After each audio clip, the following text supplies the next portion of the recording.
On a commencé cette chaîne YouTube pour partager nos aventures de voyage à vélo et en fait, on a pris un petit virage le jour où on a décidé d'acheter cette maison. On s'est lancé dans un autre type d'aventure il y a un peu plus d'un an et aujourd'hui, on a aménagé. Les travaux ne sont pas du tout finis, mais c'est une énorme étape et à la fin de la vidéo, vous verrez les avant-après que j'ai attendu de faire depuis qu'on a commencé à imaginer les plans de la maison. En attendant, à la dernière vidéo, on vous a laissé avec quelques pièces peintes, pas de sol, pas de cuisine, pas de salle de bain. Alors il y a encore du boulot à vous montrer. Bonne vidéo et rendez-vous à la fin pour les avant-après. Dans la dernière vidéo, on avait beaucoup vu de la sous-couche et du blanc. Et là, on a mis quelques touches de couleur dans les chambres, du rose, du vert et du orange. Je vous mets les teintes écrites si jamais ça vous intéresse.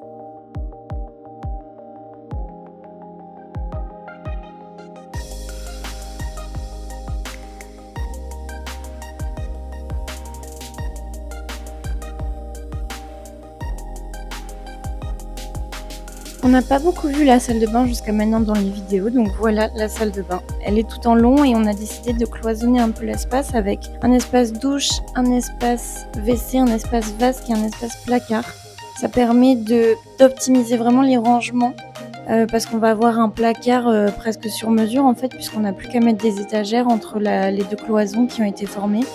Et pareil pour la vasque, on a une vasque standard, mais on pourrait croire qu'elle est sur mesure parce qu'elle fit parfaitement dans l'espace prévu.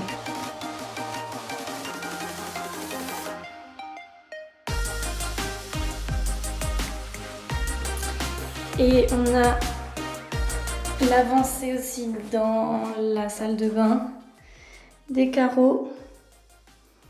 Donc c'est un carreleur professionnel qui le fait. On a pris du zélige bleu foncé et là la question c'est la couleur des joints, savoir si on veut des joints blancs ou un peu gris clair. Donc en gros blanc ça va faire encore plus ressortir le carreau et gris clair ça va plus faire un peu comme ça fait actuellement. Maintenant, on s'attaque au cadre de porte et aux portes aussi d'ailleurs. Et en fait, les cadres de porte, ils ont été livrés avec des agrafes dans les cadres de porte. Donc il y a des trous. L'idée, c'est de reboucher les trous avec de la pâte à bois, ensuite de poncer et ensuite de peindre. Donc autour des cadres de porte, après, il faut faire un joint acrylique. Donc le même joint qu'on a fait sur la poutre du salon, comme ça il va être peint.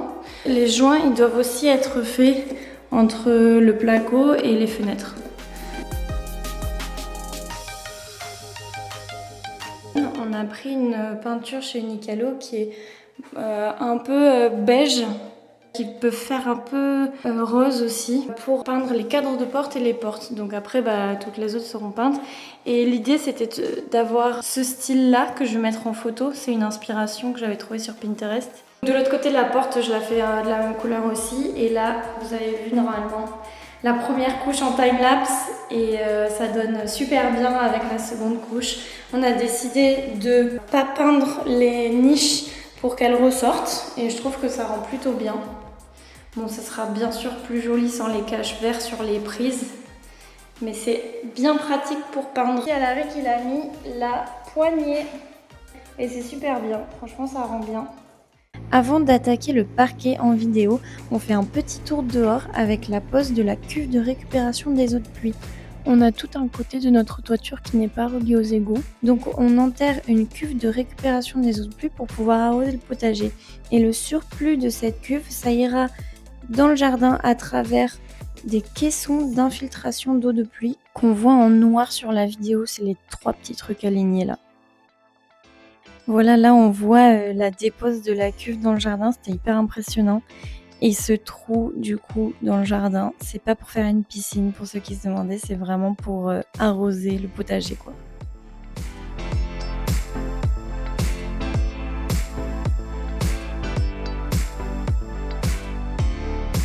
Le sol a été poncé avec une machine, je mets une photo aussi. Donc c'était dans la prestation de celui qui a coulé la chape.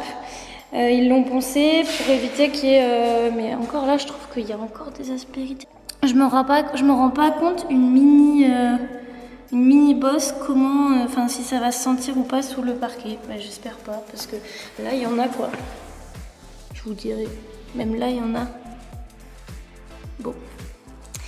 Et donc on va commencer le parquet par là-bas, en sens horizontal, enfin parallèle en tout cas à la baie vitrée. Allez, c'est parti le plancher. Il faut aller chercher les cales. Première latte. Bon, c'est parti, hein. T'as un crayon. Et là, on se décale de 10 mm. Non, c'est pas bien. C'est pas bien. Ça me fait. Tu vois? Hop, c'était là. T'es pas venu checker ici. Je suis venue une fois. Ouais, mais il faut faire des allers-retours. Ouais. On a commencé le parquet et la première ligne, elle a duré littéralement 2 heures. C'est toujours la plus dure et particulièrement celle-ci parce qu'on avait des découpes à faire pour la baie vitrée. On s'est trompé parce que je crois que même si on sait qu'il faut faire super attention parce que l'erreur est trop facile dans ce genre de découpe, on se trompe quand même. Et avant de faire ces découpes, il faut réfléchir au sens de pose des lattes, réfléchir à si on commence avec une latte entière dans le sens de la largeur ou non. Parce qu'il faut anticiper qu'à la fin de la pièce, on atteindra un mur parallèle aux planches. Et il ne faut pas qu'on se retrouve avec une découpe impossible à faire, c'est-à-dire une latte d'une largeur trop petite à la fin. Et comme nous, on met pas de seuil de porte depuis la baie vitrée du salon jusqu'au couloir en passant par l'entrée, il y a beaucoup de murs parallèles à la longueur des planches, et donc autant d'endroits pour lesquels il faut anticiper qu'on n'ait pas une latte pas assez large. Pour la pose du parquet, mon père nous a prêté des outils qui nous ont vraiment beaucoup aidés. La scie radiale pour découper les planches dans la longueur et choisir l'angle de découpe. Une scie sur table avec un guide pour couper les planches dans le sens de la largeur. Et pour les découpes plus petites, on a aussi la scie sauteuse. Si on n'a pas tous ces outils, c'est faisable avec juste une scie sauteuse, mais ça sera plus long et moins précis. Du coup, quand on pose un parquet, une fois qu'on a réfléchi à tout avant de bien débuter, après ça va plutôt assez vite parce qu'en fait on pose les lattes les unes après les autres. Quand on arrive à un mur, on fait une découpe. Comme on fait une découpe, on a une chute. Et cette chute-là, on peut la réutiliser pour démarrer la ligne d'après. Normalement, il y a très peu de chutes quand on pose un parquet. Et oui, justement, pour ces découpes-là, quand on arrive à un mur, il y a plusieurs techniques qui permettent de ne pas se tromper. Une première technique, c'est de prendre une planche qu'on va appeler planche numéro 1 et on la positionne sur la dernière planche qu'on vient de poser. Ensuite, on prend une deuxième planche, on la met là où on veut poser la prochaine planche. On fait attention à la marge de dilatation entre la planche et le mur. Ça nous crée un trait de découpe sur la planche numéro 1. On va découper sur ce trait de découpe et après on appuie la longueur qu'il nous faut. Ça permet d'éviter de devoir mesurer, reporter, etc. On est sûr que c'est bon, quoi. Et là, pour info, le trait de découpe n'était pas parfaitement perpendiculaire à la planche, mais ça reflète le fait que le mur lui-même n'est pas perpendiculaire totalement. Donc c'est pas mal aussi cette technique pour gérer les angles pas vraiment à 90 degrés. Et on a une autre technique qui consiste à prendre une planche, la mettre à l'envers à l'endroit où on est censé la positionner. Et à l'intersection entre la planche d'avant et celle-ci, ça nous donne l'endroit où on doit dessiner le trait de découpe sur l'envers de la planche du coup. Et que ce soit pour la première ou pour la deuxième technique, dès qu'on découpe une planche, on fait super attention à quel côté on découpe. Parce que le clips de droite et le clips de gauche, c'est pas le même. Les planches, elles sont pas mettables dans tous les sens, il n'y a qu'un seul sens dans lequel elles sont mettables. Et on finit par le nettoyage de la machine de découpe. C'est hyper important, même si on dirait du bois, c'est pas du bois, c'est vraiment du plastique. Donc là, nous, on fait toutes les découpes en intérieur pour pas foutre plein de particules de plastique en fait dans le jardin ou en tout cas à l'extérieur. C'est important dans tous les cas de bien nettoyer et de le faire à l'intérieur. On a choisi une cuisine de chez Mobalpa et eux, Mobalpa, ils livrent directement en fait les meubles montés. Du coup, nous, ce qu'on a fait, c'est qu'on les a positionnés, fixés entre eux, tout fait la plomberie, les découpes du plan de travail, etc. Et c'est déjà un travail énorme. Et du coup, j'en profite pour remercier Papa et Simon pour leur temps et leur expertise surtout, parce que franchement, la pose de la cuisine tout seul, ça aurait été impossible. Voilà où ça en est. Donc tout à l'heure, on a fini le parquet jusqu'au fond de la buanderie avec Victoria. On a ramené tous les cartons du garage là-bas jusqu'ici. avec tous les meubles de la cuisine qui sont prémontés. Ça c'est la cuisine, il y aura un plan de travail blanc imitation pierre dessus. Et ici c'est les colonnes, elles iront là. Donc en fait ça sera la touche de couleur. Ah stylé! Voilà. Et j'en fais 2 parce que Un pour l'alimentation, un pour le tuyau d'eau. Ouais, ça peut pas possible. Et une, voilà. Voilà, à ces 2 trous-là, on fait ça. Maintenant on l'enlève? Ben oui, bien obligé, parce que pour une cheminée, il faut faire. Et vous l'enlevez, moi je fais des trous.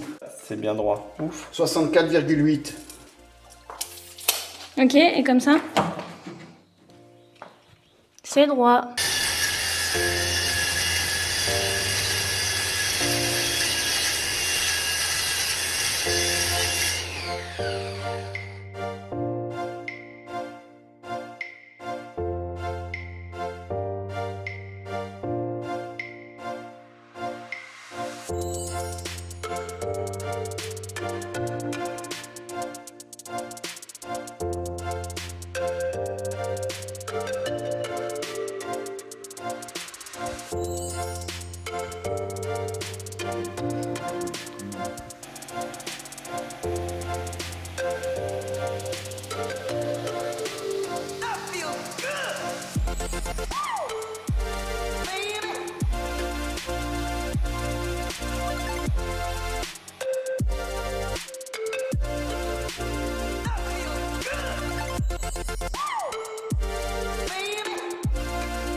Si on dit qu'on rentre là-dedans, ça c'est quand même bien chiant. Ouais.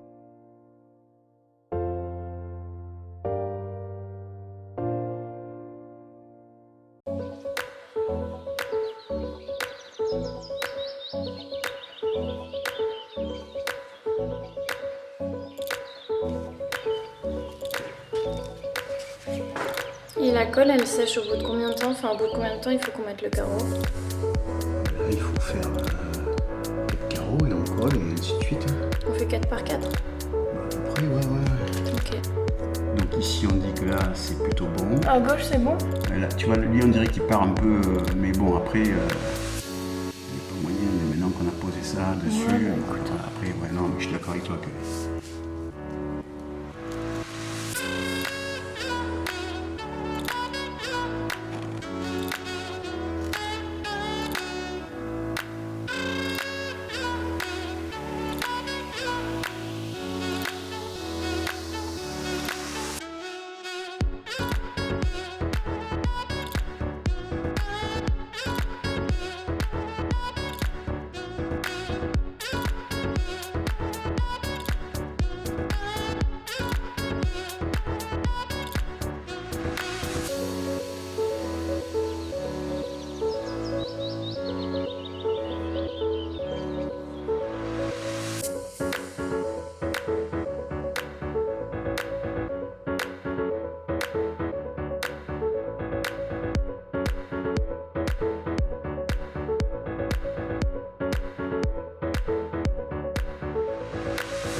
Bon, quand on a fini la cuisine et qu'on pensait qu'on avait bientôt fini tout le parquet, toute la maison, etc., on se rend compte qu'on a fait une grosse erreur sur toute une partie du salon qu'on voit en gros là sur la vidéo. C'est dur à exprimer globalement, c'est juste que Les liaisons entre les planches, elles étaient trop rapprochées d'une ligne à l'autre, ce qui fait que c'était pas du tout robuste et que ça risquait de se déclipser à ces endroits-là.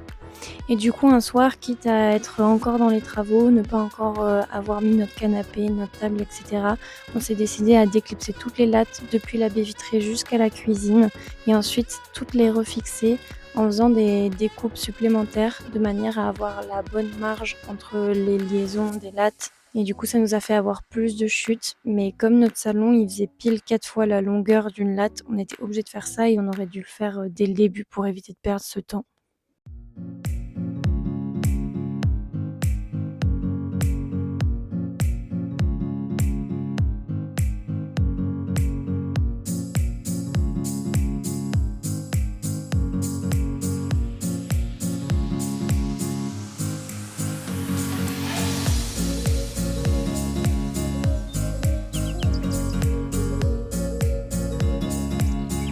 Jusqu'à maintenant, je vous avais montré 2 techniques pour couper les planches. Une où on retourne la planche et une où on en utilise une autre.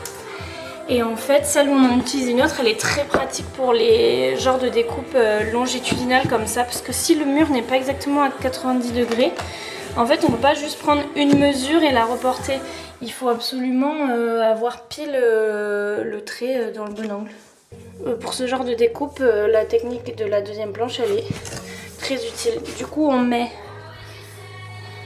la planche qui va aller là, on la met sur celle juste avant. On prend une autre planche et on la positionne là où on veut que l'autre arrive. Donc globalement, ça c'est ça. Et là, j'ai mon trait à tracer.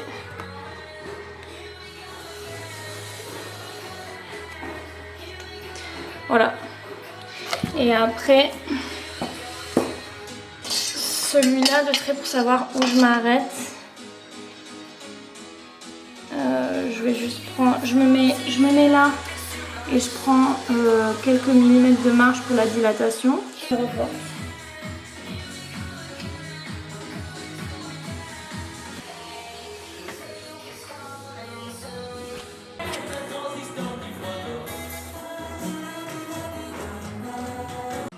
Alors là, comment vous dire que celle-là, elle va être chiante.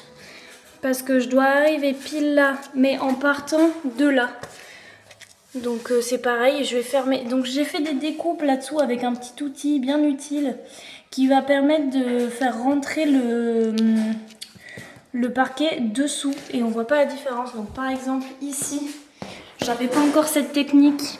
Donc j'ai fait une découpe qu'on voit là et comme il n'y a pas de plainte, c'est pas ouf. Et en comparaison, j'ai fait de la bonne manière là-bas. On voit ici que c'est parfait. En fait, ça passe dessous et du coup, il y a quand même la dilatation qui est possible. Et ça passe dessous et on ne se rend même pas compte que ça a été coupé.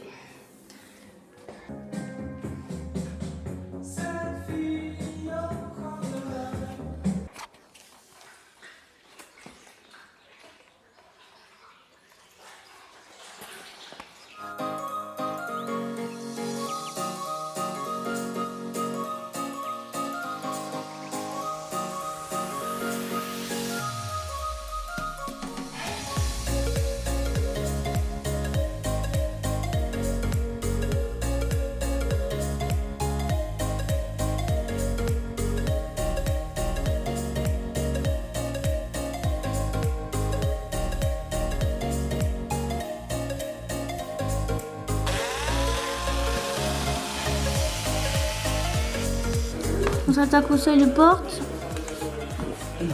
Il y a 3 vis Ça a l'air pas mal. à mettre, à enfoncer dans le béton. La Rick a déjà fait les trous.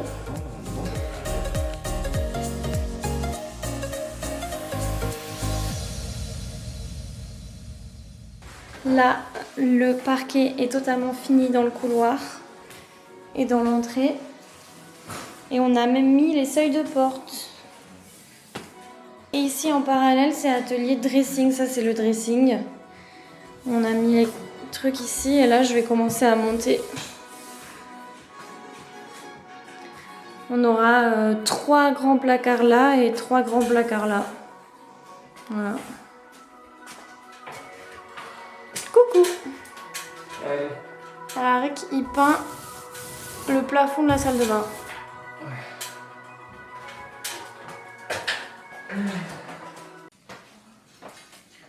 Quand tu penses que ça fait 20 ans que je garde ce truc-là en me disant que ça va me servir un jour, même plus que ça, 22 ans. Et ça va servir pour le plan de travail? Bah oui, regarde. Bah nickel. Impeccable. Donc là, papa, il monte la buanderie. On a un meuble de 120 et un meuble de 60 là pour l'évier. Et il y aura un plan de travail et 3 meubles hauts. Et maman, elle est en train de monter les meubles hauts.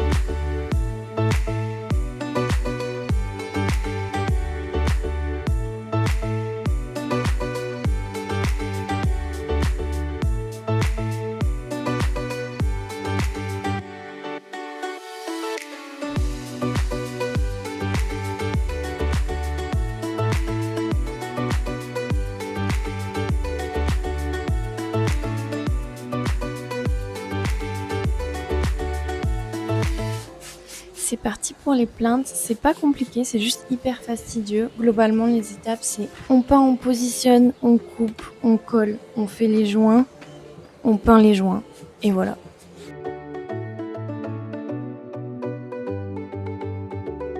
Bon, là, l'angle est pas parfait, mais en même temps, c'est un peu dur parce que c'est pas un angle pile à 45 degrés. Et donc, en gros, là, je me dis, je vais rattraper avec du joint après, du joint blanc.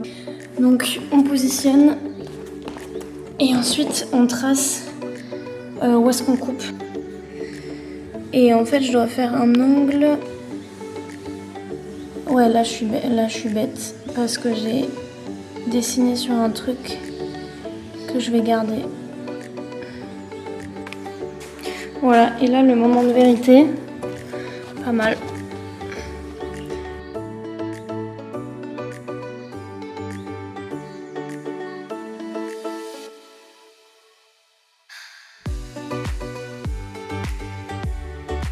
Et le fait de couper l'angle, ensuite de positionner la plainte et ensuite de dessiner où est-ce qu'on coupe, ça évite ce genre de mini-erreur qu'on a faite hier avec Alaric.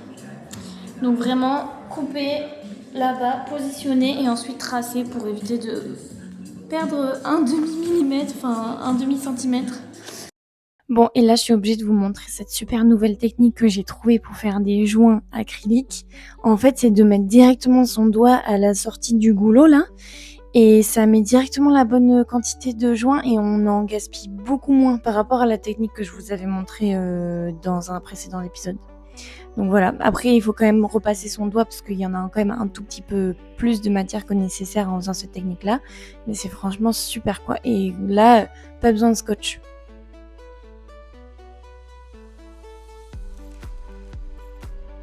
Au niveau d'un cadre de porte, il faut faire un joint aussi pour rattraper le fait que la plainte soit plus épaisse que le cadre de porte.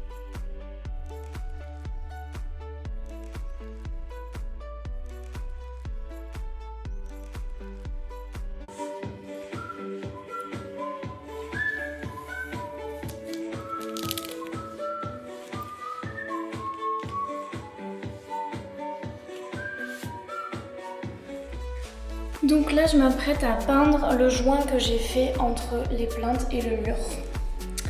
Voilà, donc c'est pour cette raison-là que des fois ça peut être pas mal d'avoir les plaintes avant de peindre, parce que comme ça on fait tout d'un coup. Mais bon, on peut pas tout faire. Donc en rose ici, en blanc ici. Et j'ai acheté ce truc-là, je vous dirai si c'est bien ou pas.